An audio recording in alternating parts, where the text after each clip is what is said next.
It's a secret society. All they ask is trust. Now, welcome. I'm Magnetic Intuition. Definitely got a topic for you today. I'm going to talk to y'all about the experience that I had with New Orleans and the witchcraft that's going on in New Orleans. You know, most people that's from the U.S., you people, y'all already know, right? We already know about New Orleans, right? Residents from New Orleans, you already know. You know, during the time when Hurricane Katrina happened, you know, rest in peace to anyone that passed away and anyone that was affected by that, you know. I met a lot of people from New Orleans, right? And then a lot of people from New Orleans already stayed in Houston prior to that anyway, right? There was a lot of people out there in Texas. They're right next door to each other, kind of like New Jersey, New York, Virginia, and Maryland, and etc., right? They're right next door. So, of course, as you know, a lot was going on. This was like the beginning of the witchcraft that was going on with me, right? With the secret societies, right? That always talk about Freemasons, Eastern Stars, and whoever else is in there. The government has people from those organizations and other ABC organizations, right? That may be on the dark side. Well, more or less, I was in New Orleans for a project. This is back in April 2024. And just so happened, the eclipse was going on, right? So, you know, it was crazy. You know, the moon was crazy, and the dark forces, the secret societies, they like to do their witchcraft during the moon cycles, when the moon is out, especially of the full moon, right? Whenever you see a full moon, you know there's a lot of rituals going on, a lot of witchcraft going on, right? So I got picked to come on to a project in New Orleans, and at this time my vibrations were really low. This was when things got started off, you know, with me finding out that a lot of my friends and people were gang stalking me, and you know, friends was gang stalking me and stuff, and etc., right? So I'm finding some of this out in the begin. These are the beginning stages, right?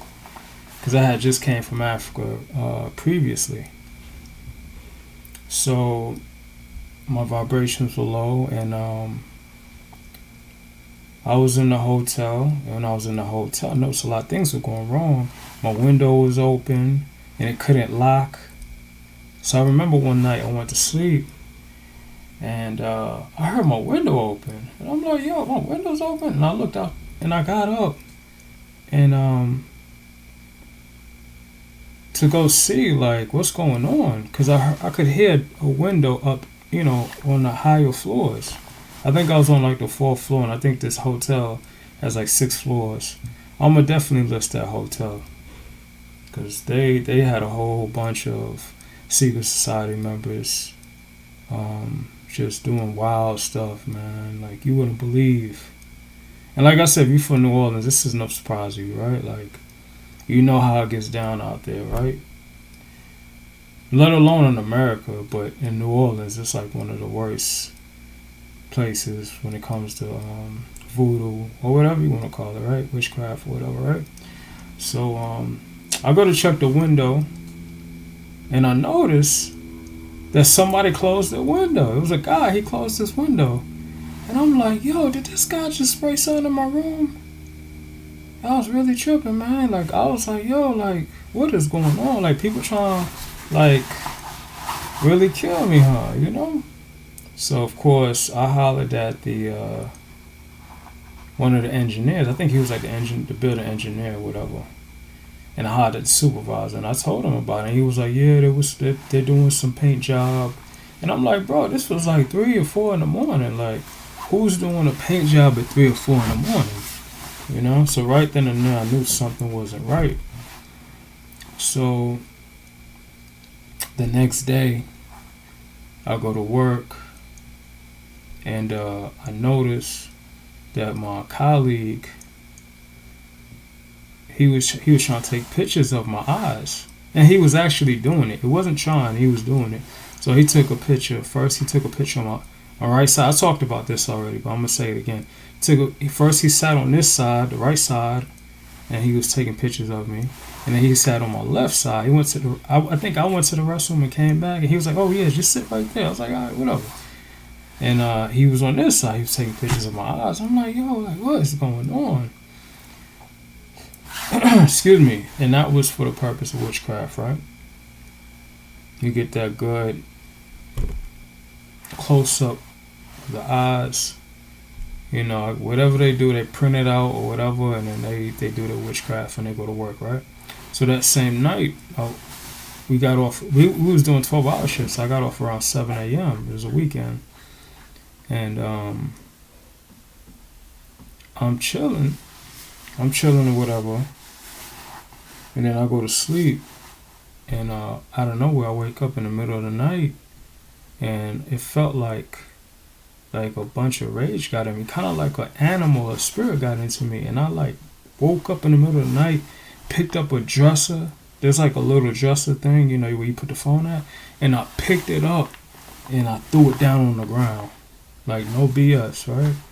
And that had never happened to me, but after that happened, I actually went to work that morning, and I realized like, yo, like I'm being attacked.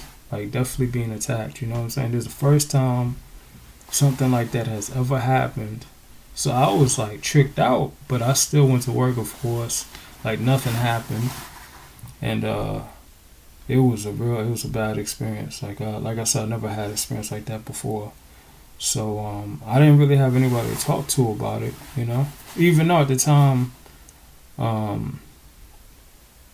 I was at work, I could have called somebody and told them what happened, but at that time I didn't.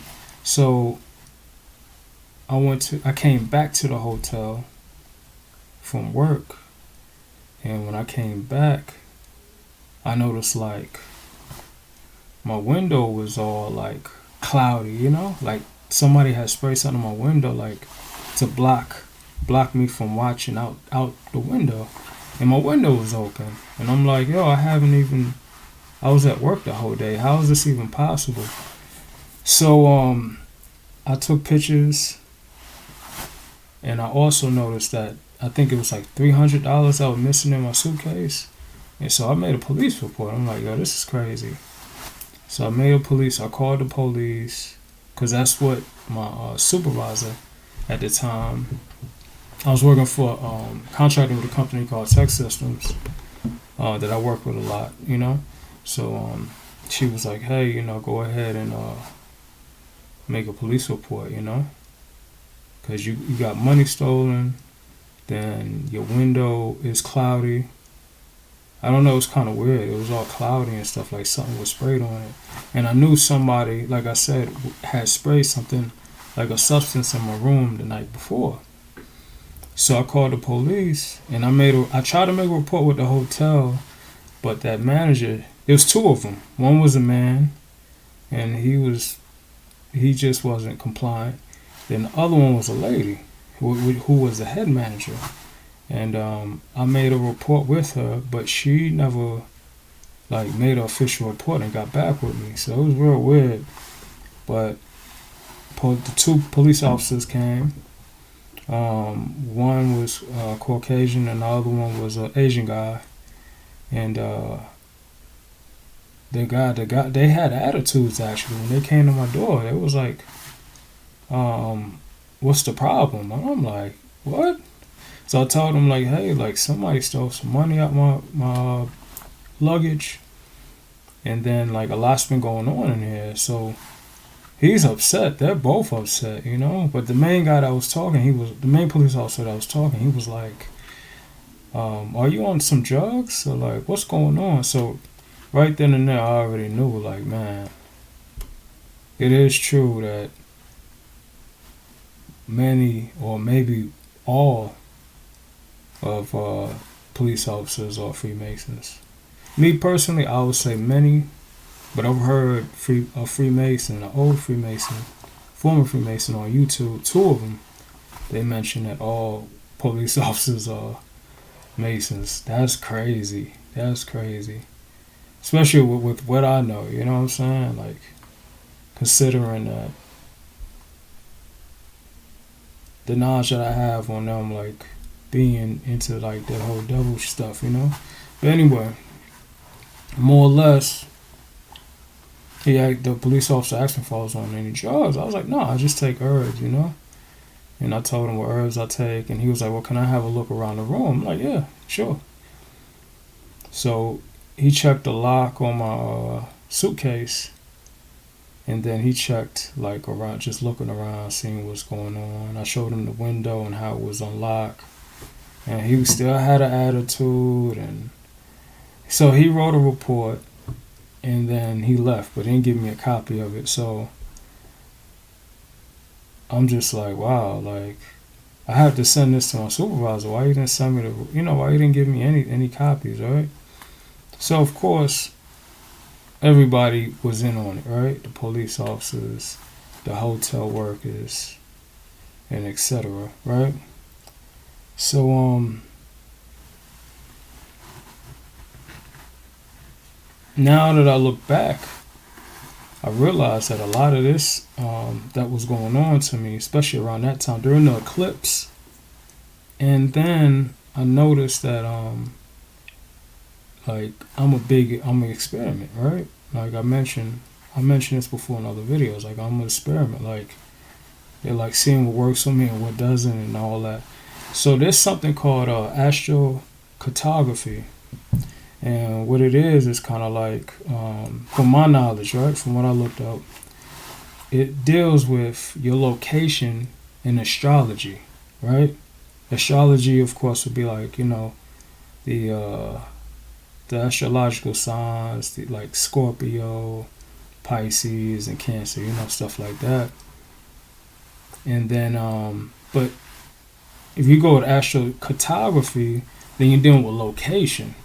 So then you have locations where you have great relationships with people, and then you have locations where you may have places where you're more likely to make more money than other places, right?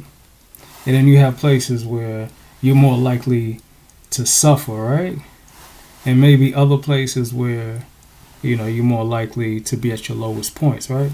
So New Orleans, Chicago, like, it kind of goes like down the line, right? So that region, Memphis, New Orleans, Memphis, Chicago, and whatever's right there, right? I don't know what's north of Chicago. I think Milwaukee, right? If you go down that line, right? That line right there, for me, as a Scorpio, my particular sign is my lowest point, right? That's my lowest point. And that's where I'm at my weakest point. So it was a strategic move for the secret societies to actually attack me at the point, during the eclipse, and at my lowest point, right? Very strategic, right? Had the hotel, the police, and co-workers up against me, right? And I was at a low vibration, right? And they almost they had me for, as far as like having me at that moment. They had me exactly where they wanted me, right? So I think it's important that people need to understand, like, at least read up on it, on actual cartography. Of course, first check out astrology to understand your sign. But more or less, I learned a lot from that situation. And there was two people that I talked to about it at that time, right? Time frame, right? One of them was my co-worker, and she's an Eastern Star, I found out. And the first thing she asked me was, how did you survive it? And I'm just like, she ain't even asked me if I was alright. She just asked me how did I survive it, right? So that's a given that you're a part of this, right? It's a given that you wanted me to be like dead, right? Right? And then another person was one of my sisters, right? She was like, oh, how did you survive it? And I'm thinking in my head, like, yo, this is the same thing I heard from the other chick that's Eastern Star, right? So I started putting things together. They don't even care if you, like, that you survived it. They want to know how did you survive it, so they can use that information and know next time how to, you know, kill you a different way, per se, right? So yeah. So that's very important to know, right? Astrology is a big part of these experiments. When they're experimenting on chosen ones, earth angels, you know, these people, they check it all. They tell you that astrology and numerology and tarot is really bad for you, and crystals are really bad for you, but they use all this stuff to destroy you. How interesting, right? How interesting. So New Orleans, that was probably like one of my craziest experiences, but one of the most beneficial experiences for me, to understand what people go through in witchcraft, like how a spirit could like literally take their body over, or your mind. I'm sorry, mind, body, soul, and you just like don't have no control really, right? So yeah, that's my experience in New Orleans, and I'm definitely going to distractions. By the way, dogs are put there for distractions, right? So but I'm gonna get into astrocartography in another video where I'm gonna literally like share my screen and just break down things better, right? And also astrology, like the things that I know about. I'm not a professional in any of those, but I know a little about each, right? And I'm gonna break that stuff down to y'all. Oh, blessings to everyone watching. Thank you for your time. Shouts out to the people in New Orleans. I don't think I've been there since then, you know? It's a wild place, you know what I mean? Like, and like I said, you know, much love to anyone in New Orleans that's with the Most High, the Creator. I'm not talking about the devil. I'm talking about the Creator. If you run with the Most High, the Creator, I rock with you. You know, I know it ain't easy out there dealing with a bunch of devils, but we all deal with it, right? You know, different levels to the devil. So, blessings. Stay blessed, y'all. God bless. Magnetic intuition.